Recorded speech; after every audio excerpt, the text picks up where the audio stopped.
Hi everyone, and welcome to the Mochibeans Channel. I'm Caden, and you might have been here before. If you haven't, you can go check out our first video in the iCard above.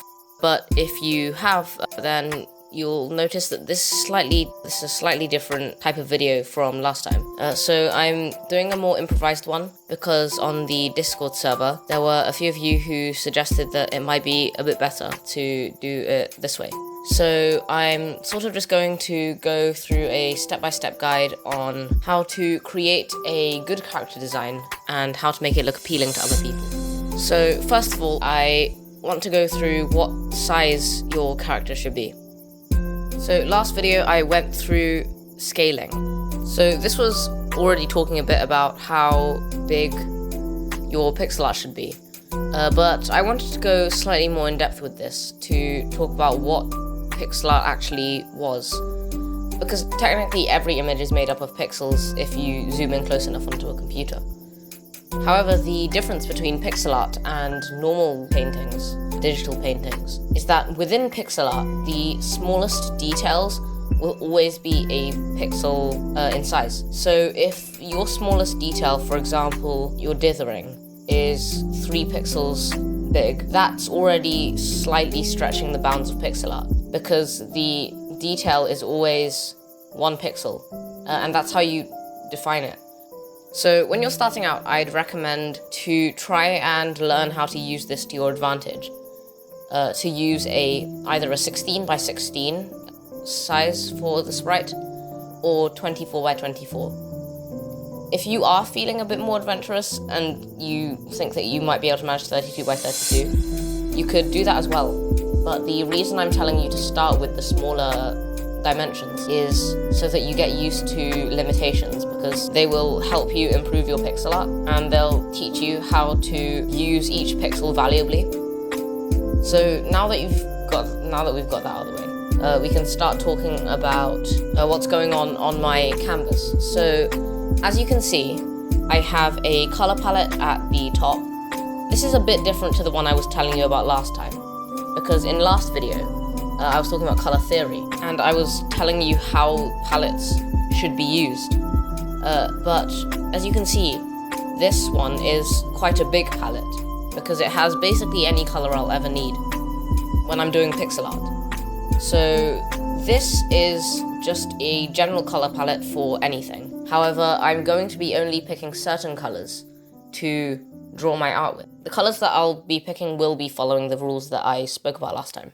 So I just thought I'd tell you about that. Now, before you actually start drawing your character, you'll need a plan for what sort of character you're going to draw. This doesn't have to be a big plan.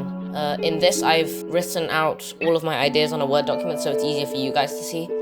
But this could genuinely just be a bit of scribbling on a piece of paper to show, like, oh, this character is going to be a shopkeeper, this character is going to be an enemy, and it's going to be based off so-and-so. It could just be a piece of paper saying that. Or if you want, you could just do what I've done and just throw your ideas onto a Word document or just any text file. And so the reason you need a plan is because otherwise you'd be going in blind and you'd be sort of improvising. And that's not a bad thing. It's just, if you had even just a rough idea, like, it's going to be humanoid in shape, you will at least have somewhere to begin. So you always have to just write down your ideas. Another reason is you might have a really good idea on, let's say, the way to work or school, and if you forget that idea, you won't have anywhere where you sort of wrote it down. So this is the reason you need to collect all your ideas. You can also, from collecting your ideas, sort of take the ones out that don't really fit with the entire aesthetic, because it might waste a lot of time you having to draw out the entire thing and then realizing that it doesn't really fit. So as you can see, my plan shows that my character is going to be slightly cyberpunk based. In my plan, I've also included some images, which I'll take inspiration from later when I actually start drawing the pixel art. And images are always helpful, because then you know exactly what you're getting into and you already have an idea laid out visually rather than just text. So this is where I actually start drawing the artwork. You can see I go in with this sort of yellowy greenish color to begin with, And this is because I'm blocking out the silhouette.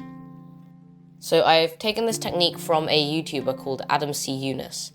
And because I enjoy drawing the silhouette first, because it's just in my workflow, I've used a tip from him. And his tip is you should never draw the silhouette with a color that you might use in the final piece, because this means that you'll be thinking about colors straight away. But the first thing you have to think about is shape, because it will be the first thing that will catch the user's attention, or will be the first thing that they see and remember.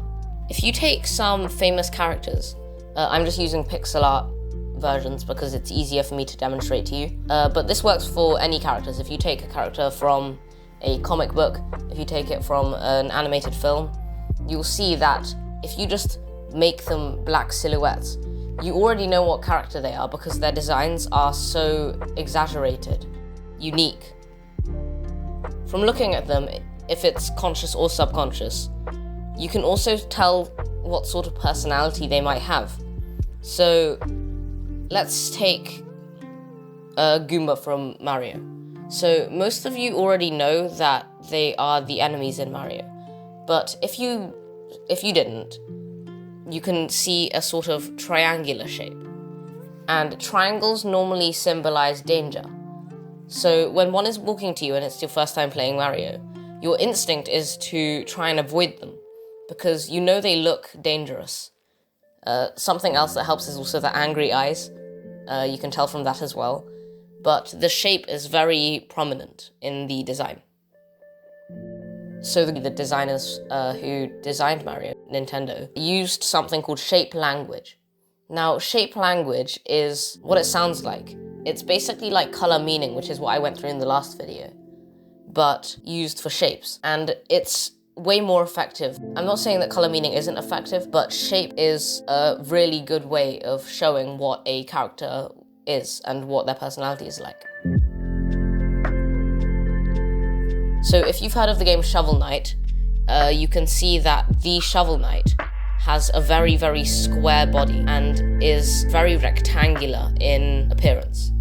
Now, squares symbolize sort of trust and reliability, sturdiness, and they also symbolize strength. And even if you didn't notice, you can already tell what personality this person is, because you can sort of already tell that they're going to be sturdy, strong, reliable, and they don't look much like the bad guy in a way.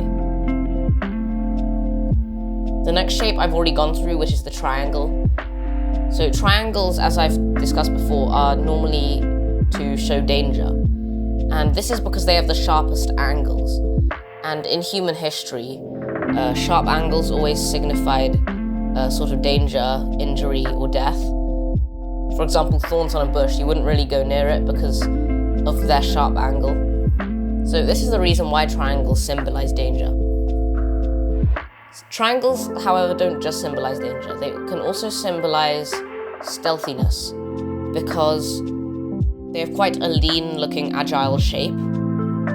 You can see in the piece of art that I straight away start with the body as a triangle because I want a sort of stealthy-looking character.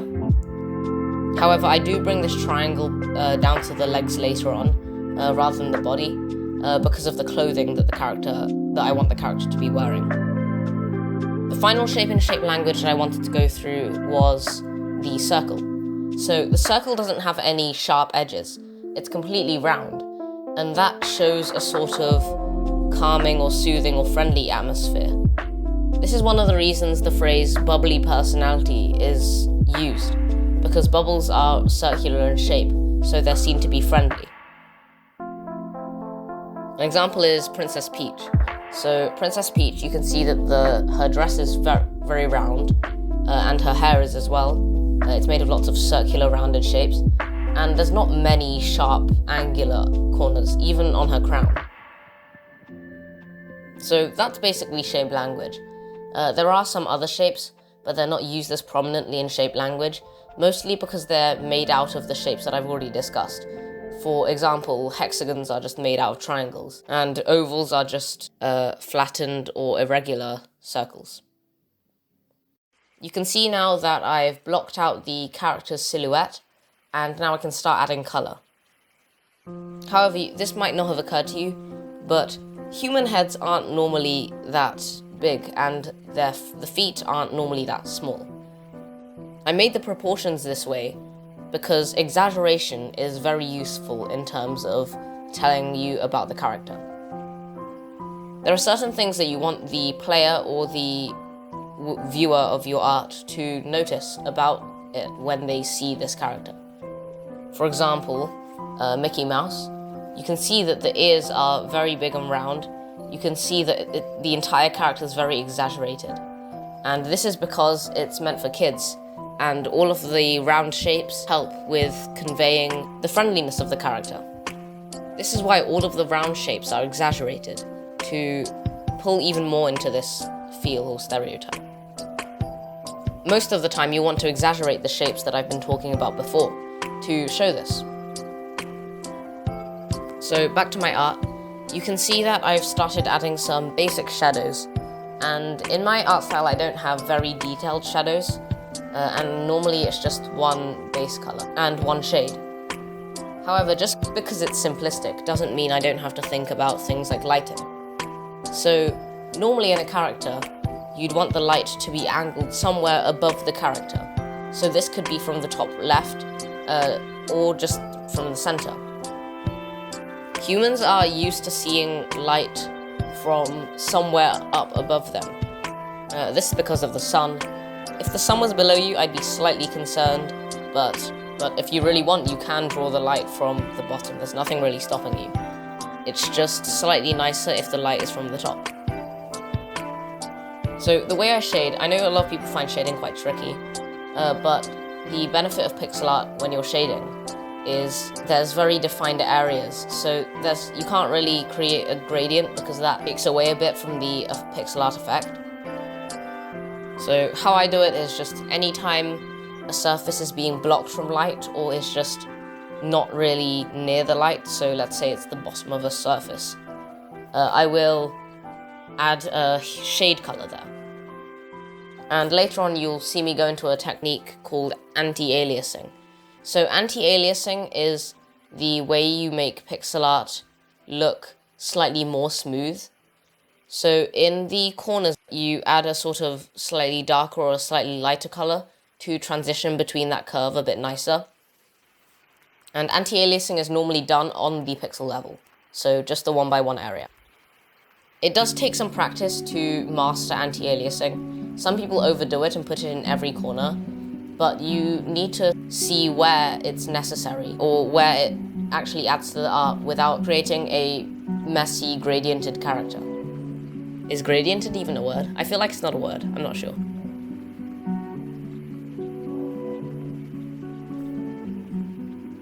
So as you can see, I'm adding the eyes onto my character.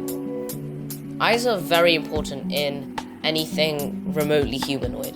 So if you're drawing a human, you really need to put your focus into the eyes and put a lot of time into them, because that's exactly where the viewer's attention will be drawn straight away, because we're used to looking into other people's eyes when we speak to each other. And this helps me segue into my next section, which is about relatability. So let's say you're making a main character. You want them to be fairly relatable so that your viewers can feel some sort of emotion towards your character.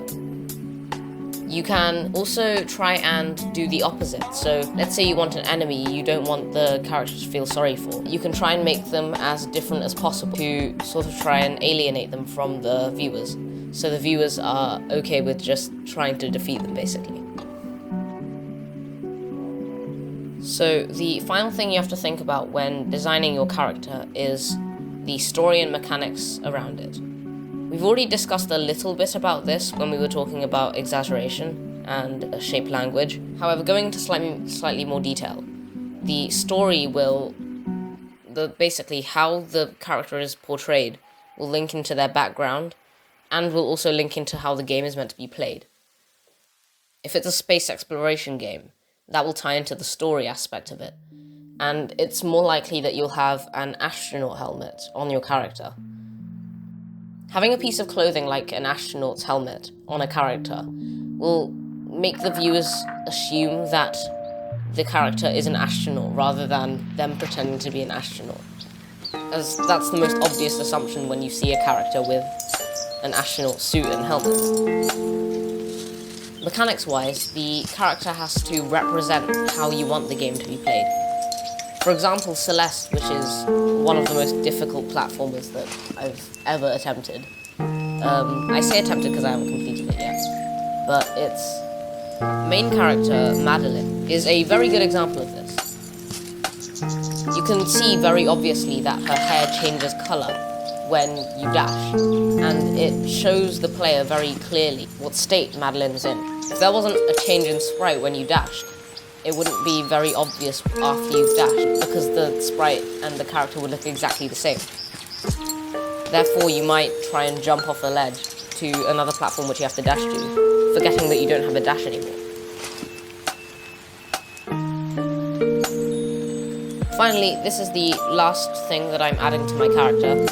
As you can see, I have basically coloured it all in, and I chose a white because I wanted it to stand out. So at first I put black, because when you go into the internet and search cyberpunk costumes, a lot of them use quite dark blacks or blues and purples.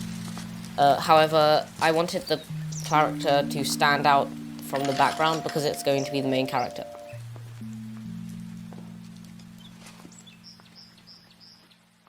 I'm going to call this the USP of the character, the unique selling point of the character, just as a unique touch to it.